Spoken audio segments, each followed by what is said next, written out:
In the often limited space of industrial process plants, recommended straight run requirements can be difficult to find. Due to restricted pipework, it's not always possible to carry out optimum installation as advised, away from valves, bends, and other inline components that could cause excessive and problematic turbulence. For accurate measurement to be achieved, clamp-on flow meters normally require an inlet length of at least 10 diameters.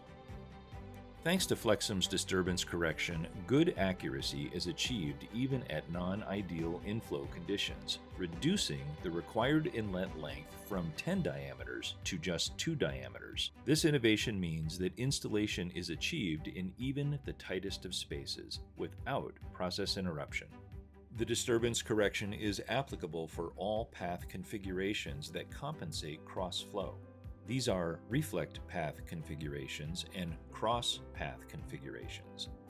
As part of the development, Flexim collaborated with the highly respected PTB on a research project focusing on the exact determination of flow profiles and how they influence the measuring accuracy of clamp-on ultrasonic flow meters. Calibration was used to determine the disturbance corrections implemented in the meter, firstly under undisturbed conditions, and then under disturbed conditions.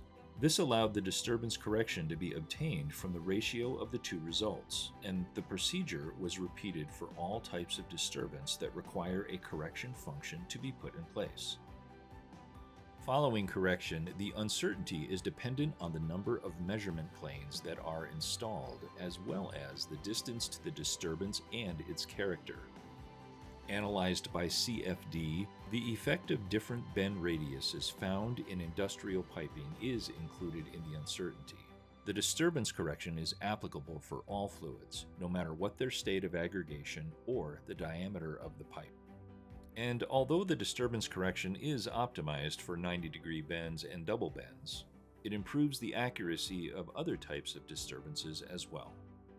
Because Flexim's flow disturbance correction reduces the required inlet length from 10 diameters to just 2 diameters, accurate measurements are guaranteed, even with non-ideal installation conditions. Maximum flexibility and cost savings are delivered for both planners and users alike.